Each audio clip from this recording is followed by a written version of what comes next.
अब की बार देश की जनता किसे सौंपेगी सत्ता। देश की जनता ने किया बड़ा खुलासा। अभी अभी आया एक चौंकाने वाला सर्वे। क्या देश से होगा एनडीए का सोपड़ा साफ? क्या देश में बन पाएगी इंडिया की सरकार? नमस्कार और आप देख रहे हैं पॉलिटिकल हिंदी न्यूज। लोकसभा चुनाव ओपिनियन पोल 2024 में आप सभी का हार्दिक स्वागत है। अभी अभी जनता के बीच से यह जो सर्वे सामने निकल कर आया है, इस सर्वे में जनता से सवाल किया गया, अब की बार यानी 2024 में कौन होगा प्रधानमंत्री? क्या अब की बार देश के प्रधानमंत्री तीसरी बार बन पाएंगे नरेंद्र मोदी, या राहुल गांधी का प्रधानमंत्री बनने का सपना होगा साकार? इन सभी प्रश्नों का जवाब वीडियो के अंत तक मिल जाएगा। वीडियो के अंत तक जरूर बने रहें। और आज हम देखेंगे किस राज्य में किसको कितनी सीटें मिलने का अनुमान है और देश में कौन अपनी सरकार बनाने जा रहा है। इन सबसे पहले मैं आपको थोड़े थोड़े मोटे आंकड़े बता देता हूँ कि देश में कुल लोकसभा की 543 सीटें हैं और किसी भी पार्टी को पूर्ण बहुमत की सरकार बनाने के लिए 272 सीटें जीतने की आवश्यकता होती है। जिस पार्टी के पास 272 या उससे अधिक सीटें होंगी, वही पार्टी देश में अपनी सरकार बनाएगी। आप अपनी राय कमेंट बॉक्स में लिखकर हमें बता सकते हैं कि आप अब की बार देश में किसकी सरकार देखना चाहते हैं, क्योंकि जनता की राय लोकतंत्र को मजबूत बनाने के लिए महत्वपूर्ण होती है। इसीलिए अपनी राय अवश्य दें। बने रहिए हमारे साथ और देखते हैं सबसे पहला राज्य आता है उत्तर प्रदेश। उत्तर प्रदेश में लोकसभा की 80 सीटें हैं। यहाँ पर भाजपा के खाते में 45, जबकि महागठबंधन के खाते में 35 लोकसभा सीट जाती दिख रही है। और आमतौर पर ऐसा माना जाता है कि जो पार्टी उत्तर प्रदेश में अधिक सीटें जीतेगी, वही पार्टी केंद्र में भी अपनी सरकार बनाएगी। अब की बार आंकड़े कुछ उल्टे होते नजर आ रहे हैं। अब की बार उत्तर प्रदेश में अधिक सीटें कोई और लाने वाला है, जबकि केंद्र में सरकार कोई और बनाने वाला है। पूरे ओपिनियन पोल को देखिए और आपको पता चल जाएगा कि अब की बार किसकी सरकार बनेगी। चलिए इसी के साथ यदि हम बात करें बिहार राज्य की, बिहार राज्य में लोकसभा की कुल 40 सीटें हैं।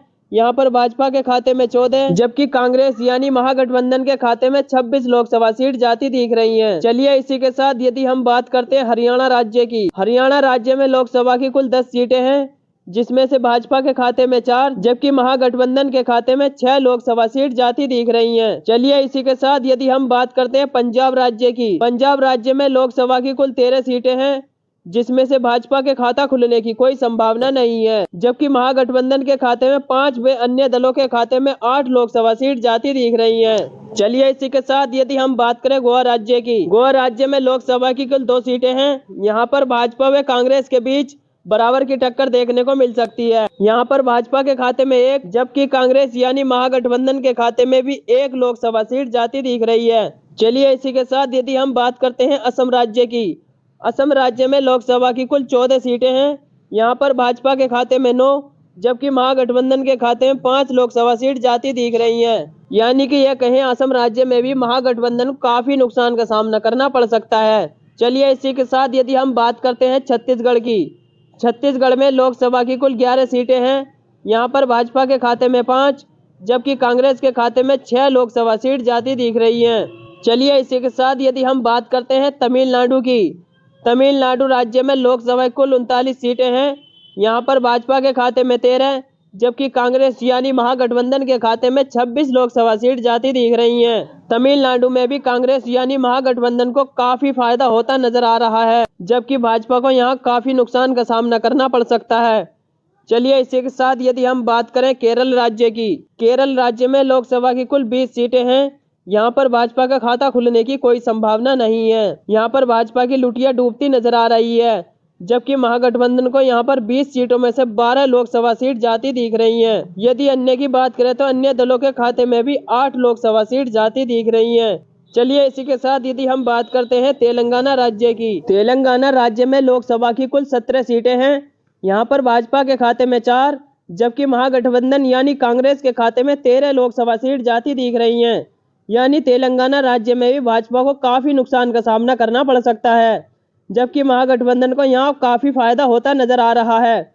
चलिए इसी के साथ यदि हम बात करते हैं मणिपुर राज्य की, मणिपुर राज्य में लोकसभा की कुल 2 सीटें हैं। यहाँ पर भाजपा का खाता खुलने की कोई संभावना नहीं है, जबकि कांग्रेस यानी महागठबंधन के खाते में 2 की 2 लोकसभा सीट जाती दिख रही हैं। चलिए इसी के साथ यदि हम बात करते हैं मध्य प्रदेश की, मध्य प्रदेश राज्य में लोकसभा की कुल 29 सीटें हैं। यहाँ पर भाजपा के खाते में 7, जबकि महागठबंधन के खाते में 22 लोकसभा सीट जाती दिख रही हैं। भाजपा को मध्य प्रदेश में काफी नुकसान का सामना करना पड़ सकता है, जबकि महागठबंधन को यहाँ काफी फायदा होता नजर आ रहा है। चलिए इसी के साथ यदि हम बात करते हैं त्रिपुरा राज्य की, त्रिपुरा राज्य में लोकसभा की कुल 2 सीटें हैं।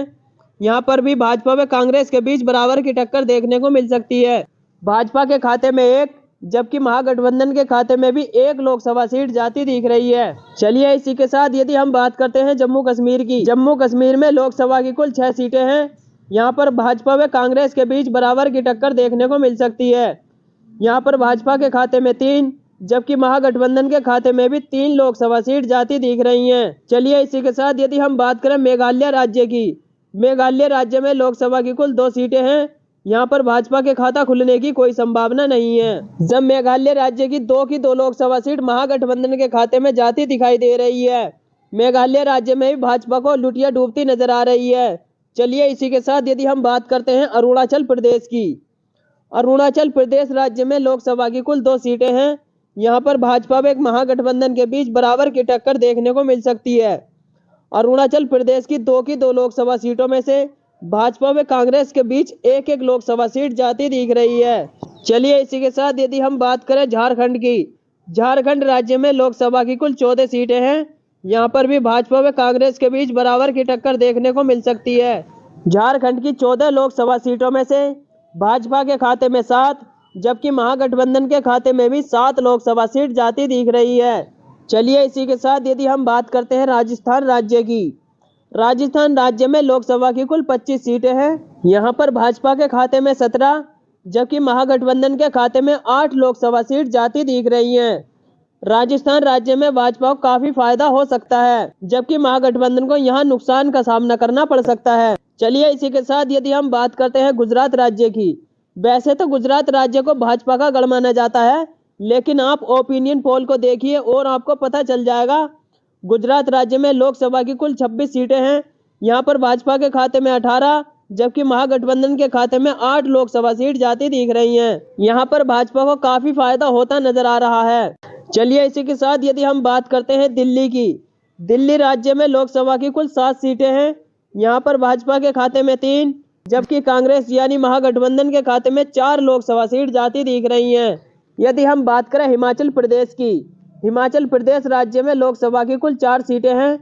यहाँ पर भाजपा व कांग्रेस के बीच बराबर की टक्कर देखने को मिल सकती है। हिमाचल प्रदेश की 4 लोकसभा सीटों में से भाजपा के खाते में 2 जबकि महागठबंधन के खाते में भी 2 लोकसभा सीट जाती दिख रही हैं। चलिए इसी के साथ यदि हम बात करें उड़ीसा राज्य की। उड़ीसा राज्य में लोकसभा की कुल 21 सीटें हैं। यहाँ पर भाजपा के खाते में 2 जबकि महागठबंधन के खाते में 3 लोकसभा सीट जाती दिख रही हैं। यदि वही बात करें हम अन्य दलों की, अन्य दलों के खाते में 16 लोकसभा सीट जाती दिख रही हैं। चलिए इसी के साथ यदि हम बात करते हैं पश्चिम बंगाल की। पश्चिम बंगाल राज्य में लोकसभा की कुल 42 सीटें हैं। यहाँ पर भाजपा के खाते में 8 जबकि महागठबंधन के खाते में 34 लोकसभा सीट जाती दिख रही है। चलिए इसी के साथ यदि हम बात करते हैं महाराष्ट्र राज्य की। महाराष्ट्र राज्य में लोकसभा की कुल 48 सीटें हैं। यहाँ पर भाजपा के खाते में 16 जबकि महागठबंधन के खाते में 32 लोकसभा सीट जाती दिख रही हैं। यानी कि महाराष्ट्र राज्य में भी महागठबंधन को काफी फायदा होता नजर आ रहा है। इसी के साथ यदि हम बात करें केंद्र शासित प्रदेशों की। केंद्र शासित प्रदेशों में लोकसभा की कुल 7 सीटें हैं। यहाँ पर भाजपा के खाते में 3 जबकि महागठबंधन के खाते में 4 लोकसभा सीट जाती दिख रही हैं। चलिए इसी के साथ यदि हम बात करें आंध्र प्रदेश की। आंध्र प्रदेश में लोकसभा की कुल 25 सीटें हैं। यहाँ पर भाजपा का खाता खुलने की कोई संभावना नहीं है। आंध्र प्रदेश की 25 लोकसभा सीटों में से महागठबंधन के खाते में 10 जबकि अन्य दलों के खाते में 15 लोकसभा सीट जाती दिख रही हैं। यानी कि आंध्र प्रदेश में भी भाजपा की लुटिया डूबती नजर आ रही है। इस प्रकार आपने लोकसभा की 543 सीटों का सर्वे विस्तार से जाना, जिसमें जाना कि भाजपा के खाते में 204 जबकि महागठबंधन के खाते में 286 लोकसभा सीट जाती दिख रही हैं। वही बात करें हम अन्य दलों की, तो अन्य दलों के खाते में 53 लोकसभा सीट जाती दिख रही हैं। इस ओपिनियन पोल के आधार पर अब की बार हम देख सकते हैं कि अब की बार देश में महागठबंधन अपनी सरकार बनाने जा रहा है। और आपको क्या लगता है कि अब की बार देश में कौन अपनी सरकार बनाएगा? कमेंट बॉक्स में जरूर बताएं, क्योंकि जनता की राय लोकतंत्र को मजबूत बनाने के लिए महत्वपूर्ण होती है। इसीलिए अपनी राय हमें कमेंट बॉक्स में जरूर बताएं। और वीडियो अच्छी लगी तो वीडियो को लाइक और चैनल को सब्सक्राइब अवश्य कर लें। धन्यवाद।